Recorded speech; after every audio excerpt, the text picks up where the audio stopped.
Hola, ¿qué tal? Buenas tardes. Volvemos a encontrarnos aquí en Sin Censura, en esta etapa, en este ciclo de diálogos para la historia. Diálogos para la historia porque son momentos de cambios, son momentos paradigmáticos en un sentido o en otro para las sociedades del mundo, para la humanidad. Este tema de la pandemia del coronavirus ha venido a cambiar, como ya lo hemos comentado, casi todos los paradigmas, para bien, también para mal en algunos casos. Pero hoy, en este contexto precisamente de recoger y de que queden grabados los testimonios, las visiones, las acciones, todo lo que está sucediendo en estos momentos en nuestro país, en nuestro estado, en nuestra ciudad, con nuestras gentes, con los actores políticos, con las instituciones, con el mismo Estado, el Estado nacional, el Estado local, los gobiernos municipales. Hubo una iniciativa que a mí me llamó de entrada mucho la atención y después la ponderé en todo lo que significa, porque es una iniciativa que nos va a permitir tener a los oaxaqueños, a los mexicanos y al mundo el testimonio de la visión de lo que hoy está sucediendo, de científicos, de escritores, de políticos, de académicos, de investigadores oaxaqueños, que fueron convocados por dos grandes amigos, Isidoro Illescas y Claudio Sánchez, quienes, como yo lo apunté en una de las colaboraciones recientes precisamente para este esfuerzo, hicieron honor a su vocación de vida, que es el periodismo de análisis, el periodismo de debate de fondo.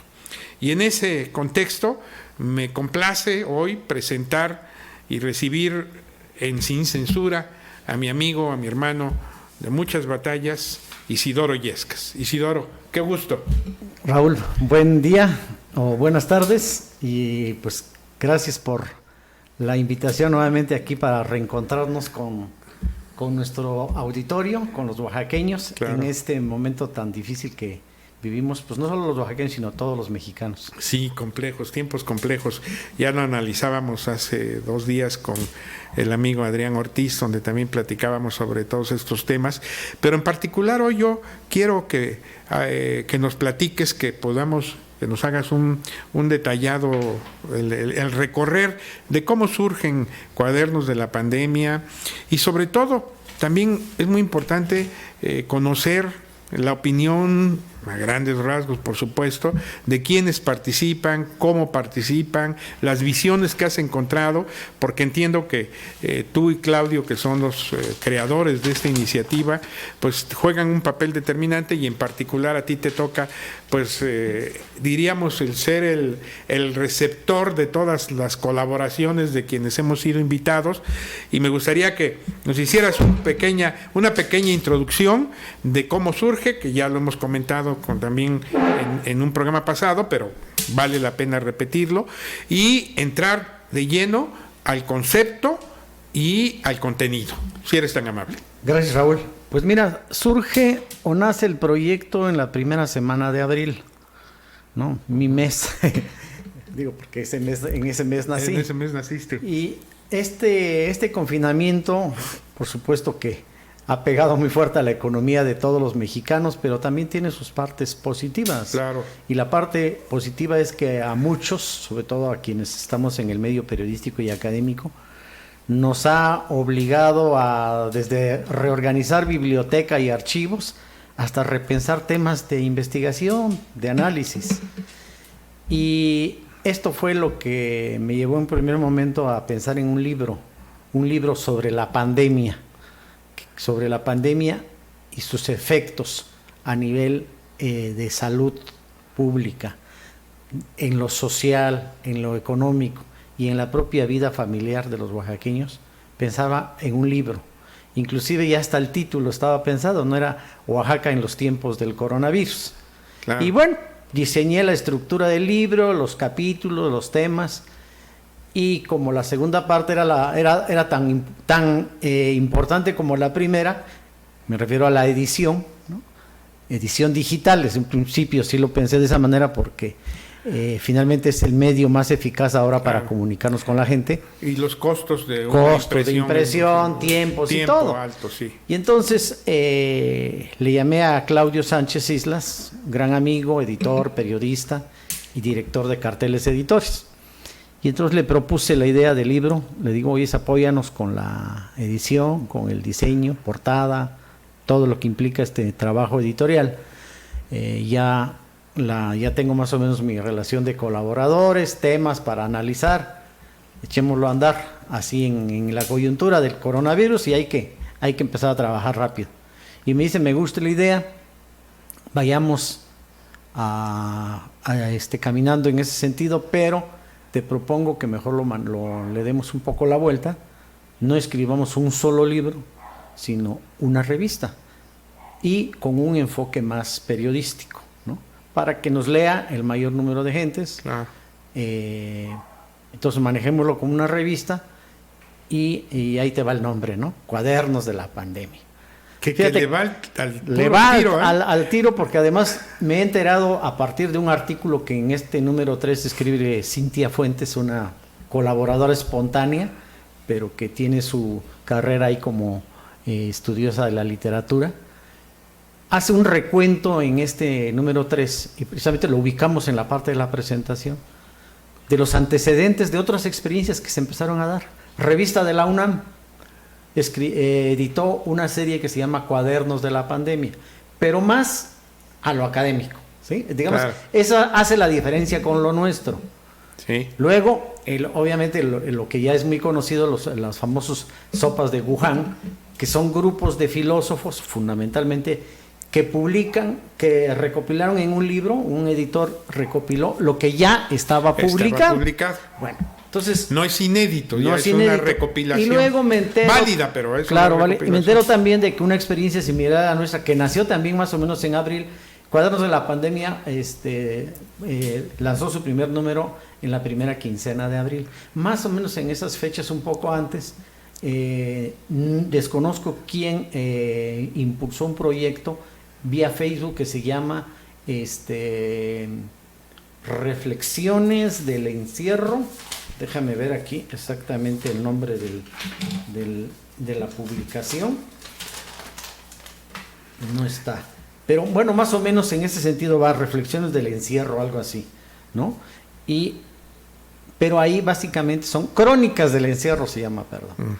Pero la idea ahí es exclusivamente crónica, o sea, ya están enfocados a un solo género. Un solo género. Bueno, van estos antecedentes porque cuando comentamos con Claudio y me dice, echemos a andar la revista Cuadernos de la Pandemia, que le entren compañeros periodistas de medios locales, regionales, académicos, profesionistas, gente que quiera escribir sus experiencias, su experiencia de cómo le va en casa, que es ahorita tu primero y único hogar, o casi único hogar, lo que sucede en la calle, lo que sucede en el entorno más allá de lo inmediato, qué está pasando con la salud de los oaxaqueños, con su economía, las comunidades indígenas, qué está pasando con ellos. Bueno, la lluvia de ideas y con ese ajuste en el proyecto, en el diseño del proyecto, pues lanzamos el primer número, Cuadernos de la Pandemia. Claudio Sánchez se hace cargo de la parte de la portada, que las dos primeras excelentes, hemos tenido muy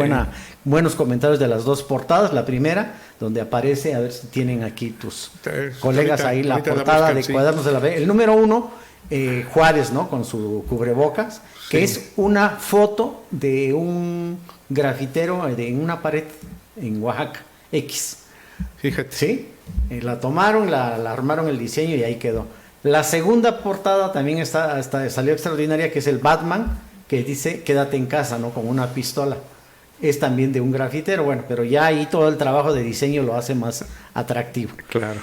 Vienen estos dos primeros números. En el primer número escriben, bueno, aquí combinamos fundamentalmente ensayo. Ese es el número 2. El número 2. El número 2, quédate en casa, ¿no? Esa es muy buena, ¿eh? La portada de un chico, desgraciadamente. Ahí viene su firma, no, creo que Yasca se apellida, no Yescas, Yasca, algo así. Y bueno, el primer número, ensayos de Samuel Hernández, Carlos Sorrosa, colegas sociólogos, ¿no?, que escriben sobre un análisis de prospectiva, ¿no?, que va a ocurrir en Oaxaca. ¿Qué sigue después de la pandemia? Básicamente en la parte de su desarrollo, generación de empleos y en las acciones inmediatas del gobierno federal y estatal. Esos dos, luego artículos, algunas crónicas de Ignacio Velázquez. Ahí está, el primero. La portada del primer número, ahí aparece Juárez con su cubrebocas. Es buenísimo eso, ¿eh? ¿No? Es un Juárez único, ¿eh? Con el cubrebocas, es un Juárez inédito. Juárez, así es, y está en una de las paredes aquí de la ciudad de Oaxaca. Bueno, pues ustedes ven ahí la combinación de color y el sello de Carteles Editores, etcétera. Muy buenas portadas, esperemos que esta tercera siga igual o mejore. Bueno, pues ahí estamos. Entonces, primer número, Octavio Vélez, ¿no? Luis Ignacio Velázquez, reporteros de noticias. Nos acompañaron también en este primer número Araceli Mancilla, que hizo una reflexión poetisa, nuestra amiga, desde la literatura. Investigadora. Juan Arturo Barrita, un cronista que radica en Ejutla de Crespo, ¿no?, también, que comenta cómo observa él desde su comunidad el fenómeno del coronavirus.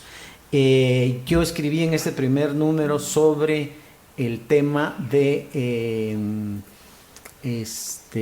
¿cómo se llama? En el primer número estaba recién emitido el decreto, tanto a nivel federal como estatal, de cómo habían que tratar los cuerpos de los hombres y mujeres fallecidos por coronavirus, que se vino toda una discusión, todo, ¿no?, un debate. ¿Qué es lo que tienen que hacer las funerarias? La sana distancia de los familiares, cremación o no cremación. Que sigue además, ¿no? Que sigue vigente. Y toda la vuelta que le dio a las prácticas comunitarias del tema del velorio, del sepelio. Que incluso eso generó en algunos lugares de la República conflictos, porque hubo personas que se resistían. Que se querían enterrar a sus muertos como acostumbra, como mandan los cánones de la comunidad, ¿no? Sí. Bueno, ese primer número. Bueno, y luego en el segundo número, en este primer número también te decía que Manuel Esparza escribió un texto muy breve pero muy interesante, porque el eslogan del quédate en casa, le agregó, él dice, sí, quédate en casa, y si no hay agua, ¿no? Entonces, ¿qué es lo que hace? Pues reflexiona sobre las colonias, los lugares en donde, pues sí, te quedaste en casa y te dicen lávate las manos cada 5 minutos, cada 10 minutos, si no hay agua, ¿qué haces, no? Bueno, pues es parte de los problemas sociales que tenemos. Claro. O sea, hay infinidad de colonias populares, pues que no tienen servicio de agua. Pero además el confinamiento lo que acarrea, en términos de que si tienes una familia de 10 personas, es un hacinamiento terrible, que te puede resultar contraproducente. Bueno, número 2 de Cuadernos de la Pandemia. Hubo más en el número 1, pero bueno. Hubo más, no tengo todavía la relación completa. Les pido una disculpa a los colegas que no menciono acá. Te acepto la disculpa. Tú escribiste en el primer número, pero me acordé que tú estás en el primer número, sí. Y está también Alfredo Martínez de Aguilar. Ándale, sí. Que ya no escribieron en el segundo y que vuelven a escribir en el tercero. Estamos generando así como un staff, ¿no?, de colaboradores permanentes y quienes ocasionalmente van a estar colaborando. Bien, en el segundo número se incorpora a este staff de ensayistas, llamémoslo así, porque hay un apartado, la revista está distribuida en capítulos y los capítulos se arman según como lleguen las colaboraciones. Claro. No definimos nosotros los temas, cada escritor tiene la libertad de hacerlo. Tema libre, pero básicamente el requisito es que el eje de la reflexión sea la pandemia, ¿no?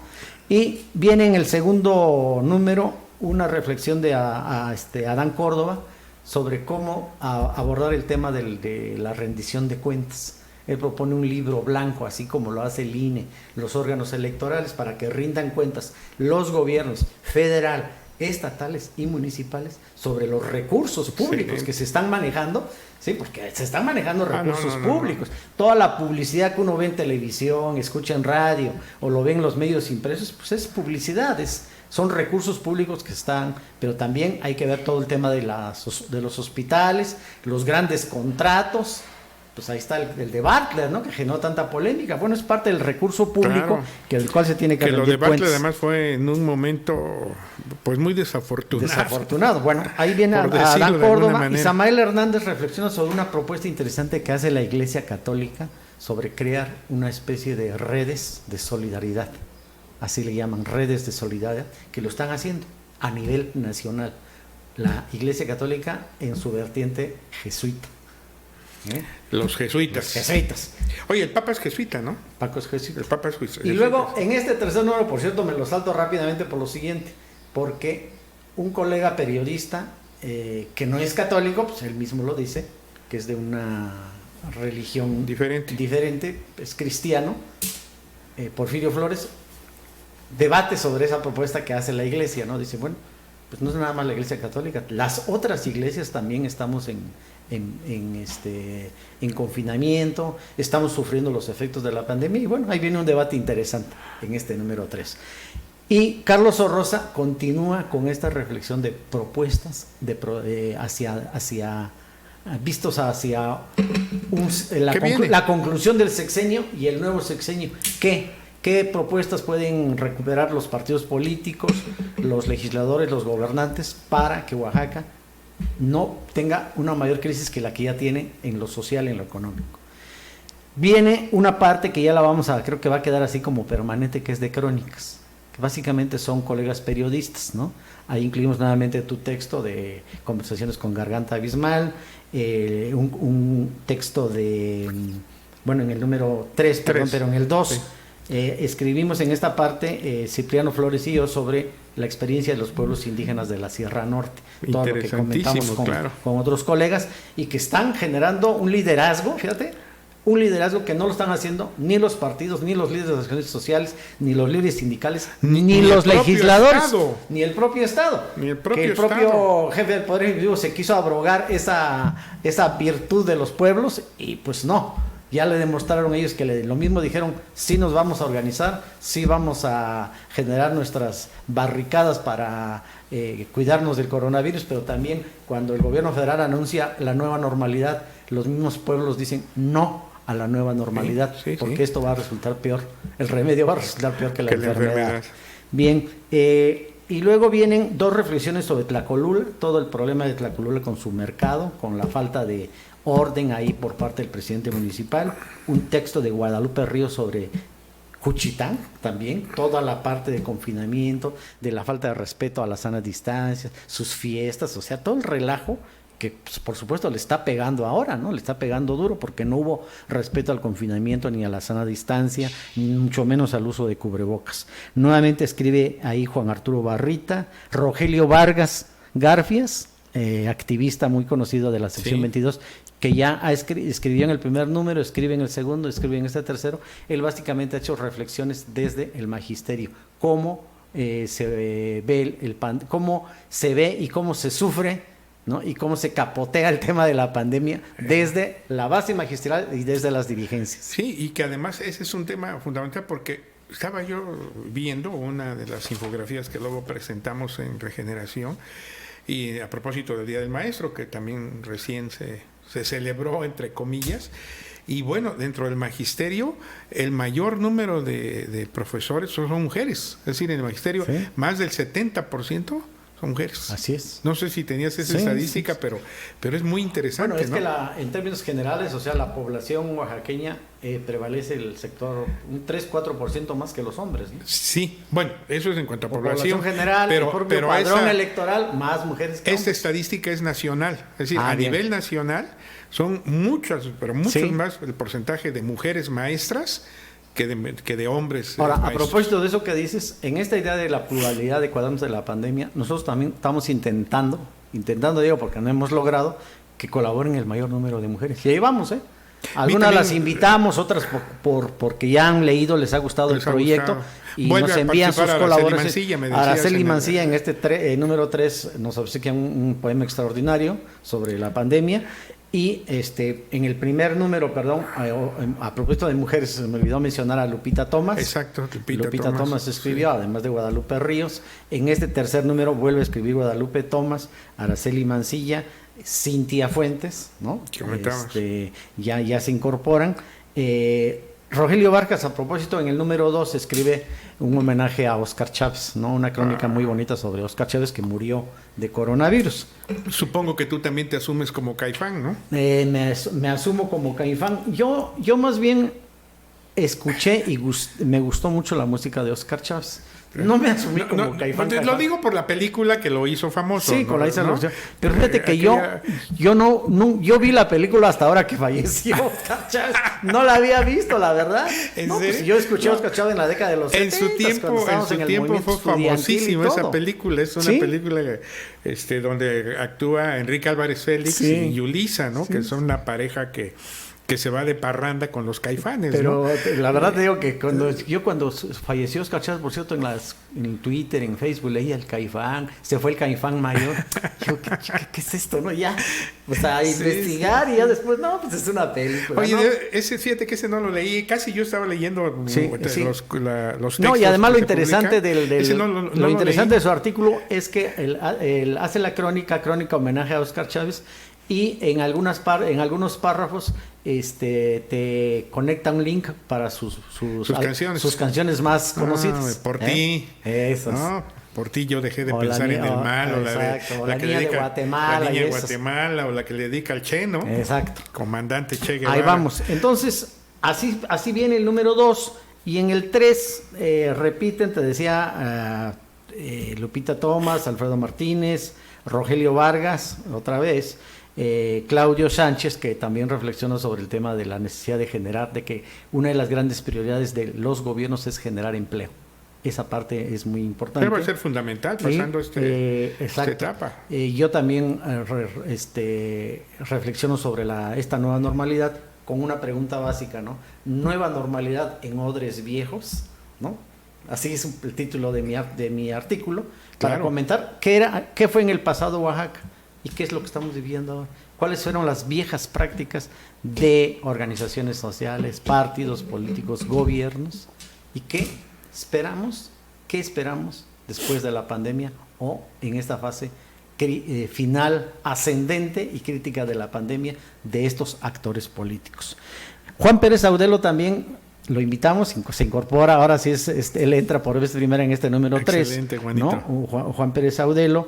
Y como una pluma, no nueva, porque tiene una gran experiencia como sociólogo, como investigador, pero nos obsequia una buena reflexión histórica sobre las epidemias de antes, claro, en Oaxaca, Víctor Raúl Martínez Vázquez, ¿no? Claro. Rodolfo Navarro también nos comenta su experiencia sobre lo que fue la lepra en México. Y él como dermatólogo, ¿qué papel jugó en ese momento? Entonces, básicamente ahí están las reflexiones. Oye, también me decías que Flavio Sosa en el número 2 escribió un poema, ya descansó este número. Ok. No, bueno, es que el crear poemas a veces son muy vivenciales los poemas. Entonces, así vamos. Yo aquí, si quieres, si me permites, perdón. Sí, por supuesto. Te leo dos párrafos que escribí sobre el número 1 y 2, ya sin citar nombres, sin nada, sino para que el público tenga una idea del contenido general. Por favor. Número 1 dice: crónicas y testimonios de cómo los oaxaqueños sobrellevan la pandemia en el hogar y en sus centros de trabajo y qué problemas enfrentan los médicos en los hospitales. De igual forma se pasa a revista algunas experiencias de la educación a distancia y cómo es la vida de un escritor oaxaqueño que se quedó atrapado en su pueblo. Aquí me refiero a Manuel Matus, que se me estaba olvidando que escribió en el primer número. Él es un escritor muy conocido en Oaxaca, escritor del Instituto de Humanidades, pero que se quedó atrapado en su pueblo, en Ixhuatán.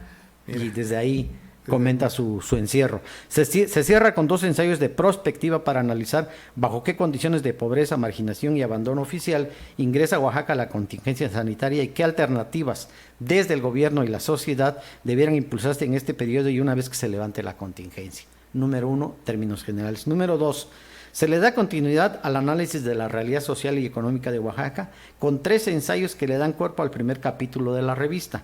Ahora con énfasis en las propuestas que viene impulsando la Iglesia Católica, lo que yo te comentaba, para apoyar a las comunidades rurales. El proyecto se denomina Redes Vecinales de Solidaridad, y a la necesidad de que los 3 niveles de gobierno se comprometan desde ahora a publicar un libro blanco del COVID, como un ejercicio de rendición de cuentas.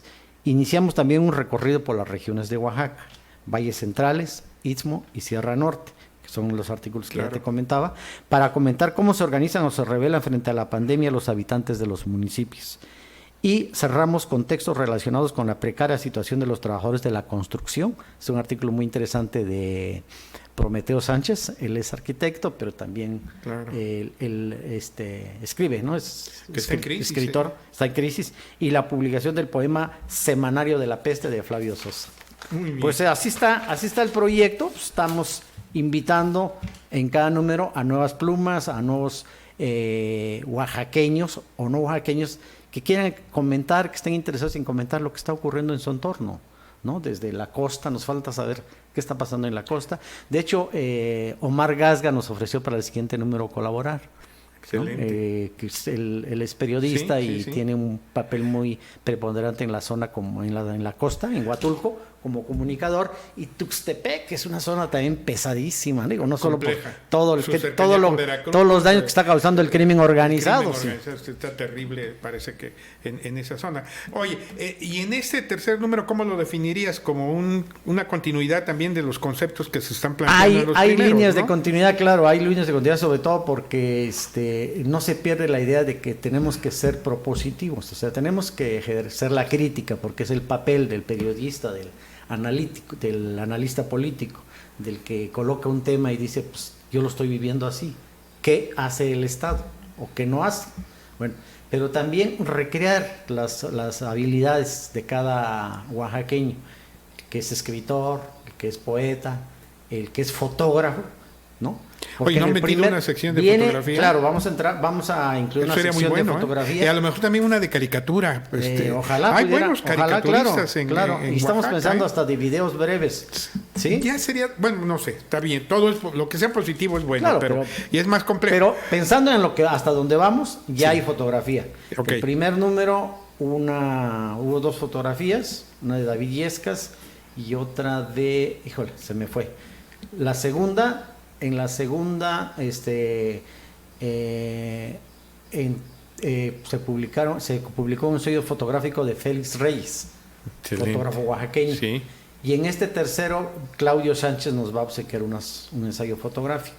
Además de su artículo, viene una serie de 4 o 5 fotografías, ¿no? Y viene, obviamente, el poema, insisto, el que te decía, de Araceli Mancilla. Y bueno, ojalá sigamos ampliando este tipo de géneros en un solo proyecto, que es Cuadernos de la Pandemia, para reflexionar desde la casa o desde la oficina o desde donde se encuentre el que confinado, escriba, para reflexionar sobre lo que está ocurriendo en Oaxaca. Muy interesante. No hay límite, ¿verdad? En cuanto a participación. Y sí lo hay. Bueno, límite hay en cuanto a extensión de textos, que son, ¿no? Creo que decían hasta 5 cuartillas, ¿no? 5 cuartillas. Que ya un texto de 5 cuartillas ya es pesado. Ya es pesado. Realmente sí. Lo ideal para nosotros, y eso lo hemos comentado con Claudio, debieran ser textos de 2 a 3 cuartillas. Es decir, en términos de palabras, no más de 2,000 palabras, ¿no? Uh-huh. Sí. Porque sí, se vuelve denso, y creo que uno de las grandes intenciones que tenemos es fomentar el hábito de la lectura. Claro. Y para fomentar el hábito de la lectura hay que darles cosas muy, muy breves, muy que se puedan procesar rápidamente, pero tiene esa virtud también en Cuadernos de la Pandemia. ¿Qué es puedes agarrar y tomar la página 20, ¿no? Sí. O agarras el índice y dices, este me gusta, este no me gusta. No, y tienes razón eso, es decir, a ver, el que escribe por gusto, por vocación, y creo que es muy correcto que no se fijen demasiados límites, ¿no? Sí. A mí me pasó, déjame platicártelo como anécdota, la primera colaboración que hice para Cuadernos fue realmente corta, no creo que fuera más de una cuartilla y media, y esa que hice para este número 3 sí, ya está más extensa. Es más extensa, ¿no? Entonces tengo un autocrítico personal, claro, que es una persona que yo aprecio mucho de mi familia, y me dice ayer, oye, dice, la primera vez me dijo, oye, ya ni la muerte, muy corto tu texto, y ayer me dijo, oye, muy largo, bueno, pues entonces no te doy gusto, ¿no? Es parte, ¿no? Pero es parte del ejercicio, porque uno tiene que pensar en uno mismo, pero también en el lector. Tienes que pensar en el lector, cómo le gustaría al lector tener. Pero a ver, no sé si a ti te pase, pero a mí te pasa, cuando te reencuentras con el tema de escribir, te picas. No sé si a ti te pasa, que empiezas a agarrar un tema y te vas y encuentras otras aristas y una remembranza y un concepto y ahí vas, ¿no? Vas bordando, porque también es mucho lo que tú puedes aportar. Bueno, eso me ocurría, pero ahora a fuerza de que cuando tú estás en una institución educativa, digo, cuando yo estaba en investigación te ponen límites, te dicen así, sí, ¿no? O en el propio periódico, en noticias, dicen, son 2 cuartillas y son 2 y no te tienes que pasar, entonces como que te pones tú ya un límite, ¿no? Claro, no. Pero obviamente sí le pasa a muchos compañeros, porque algunos me envían sus textos de 7 cuartillas y se los tengo que regresar. Y digo, oye, discúlpame, pero quedamos en 5, ¿no? Y la regla es pareja. Sí, la regla es pareja, y eso es importante, reglas editoriales, ¿no? Claro. Están en este número 3, ya se van a publicar en una sección del libro, de la revista, las reglas para que ya todo el mundo las conozca, y así el que quiera colaborar ya tenga las normas y tenga la dirección, ¿no? Que son los correos electrónicos de Claudio Sánchez y mi correo personal. Aunque siga uno siendo anarquista. Sí, ya su posición, todo lo demás se respeta, sí, ¿no? Claro, porque por eso insistimos en que está plural. Sí, no hay línea. Plural, pero tampoco es... Oye, ¿y hasta cuándo estos Cuadernos de la Pandemia? Bueno, el título lo dice en gran medida, pero tienen un ciclo, me imagino. Mira, a propósito de lo que señalábamos hace unos días con Adrián sobre las fechas que el gobierno federal ha estado modificando sobre el fin de la pandemia, cuando la curva ya esté aplanada, que no va a ser el fin de la pandemia, pero sí de la etapa más crítica, del ascenso, ¿no? Bueno, se había pensado que el 18 de mayo, entonces nosotros habíamos, con Claudia habíamos dicho, bueno, pues con 3 números y ya, ¿no? Pero no. Entonces nos vamos a ir de menos hasta mediados de junio. ¿Sí? Porque lo están sacando prácticamente 2 al mes, ¿verdad? 2 al mes. Sí. Entonces, fácil, nos vamos mayo y todavía junio. Entonces, nos quedan así fácil otros 3 números. ¿No? Y a ver qué sigue. Porque efectivamente. La vena ya encarrerados, pues hay que seguirle, porque además está resultando un proyecto muy interesante. Sí, no, sin duda. Te comento como estímulo también, en Tabasco hay un colega oaxaqueño que está al frente de un periódico que se llama Presente. Y me habló y me dice, oye, nos está gustando el proyecto que ustedes están desarrollando. Esto no lo hemos visto ni a nivel nacional ni en los estados. No lo hay. Y entonces dice, ¿por qué no vamos charlando? Y dice, pues por principio autorízanos para que vayamos reproduciendo textos del periódico de Tabasco. Le digo, adelante, ¿no? Ojalá prendiera esto en el sur-sureste y los colegas de Chiapas, de Guerrero, pudieran hacer un ejercicio sin similar. Duda. Y además, bueno, el tema ahorita se presta en todos los sentidos. Nosotros estamos reproduciendo en Regeneración los cuadernos y tienen un muy buen número de visitas. Claro. Y además te diré otra cosa, yo creo que es inédito. Sí. Lo tienes tú la razón, es inédito porque generalmente los esfuerzos que hay de análisis son más televisivos. Sí. Ya ves Zuckerman y todos los que hacen en Foro TV y en otros espacios, también incluso tipo videodebates que se impulsan, pero un tema como el que ustedes están haciendo de Cuadernos de la Pandemia, donde se reflejan opiniones, análisis, todo este contexto que ya comentaste, no lo hay. Isidoro, yo te felicito a ti, a Claudio, ¿qué te puedo decir? Pues muchas gracias, Raúl, y yo creo que estos espacios son muy importantes para difundir, o sea que esa es la idea claro. de Cuadernos de la Pandemia. Es una edición gratuita desde quienes colaboramos hasta quienes coordinamos y para quienes nos ayuden a difundirlo, ¿no? Es decir, la única condición que les pedimos es que, o el requisito es que nos ayuden a darle crédito a quien escribe y a la editorial, ¿no? O sea, claro. Son requisitos básicos en cualquier publicación. Cualquier diario puede reproducir nuestros textos, nada más que claro. le dé el crédito correspondiente. Que eso es fundamental, eso es de la ética elemental en el periodismo de cualquier tipo. Te agradezco mucho, Isidoro. Gracias, Como Raúl. siempre, afecto, respeto. Y a ver qué otra cosa nos ocurre en el futuro. Pues ya estaremos comentando el número 3 ya cuando aparezca. Sale, hecho. Amigas, amigos, muchas gracias. Hemos llegado al final de Sin Censura. Nos vemos pronto.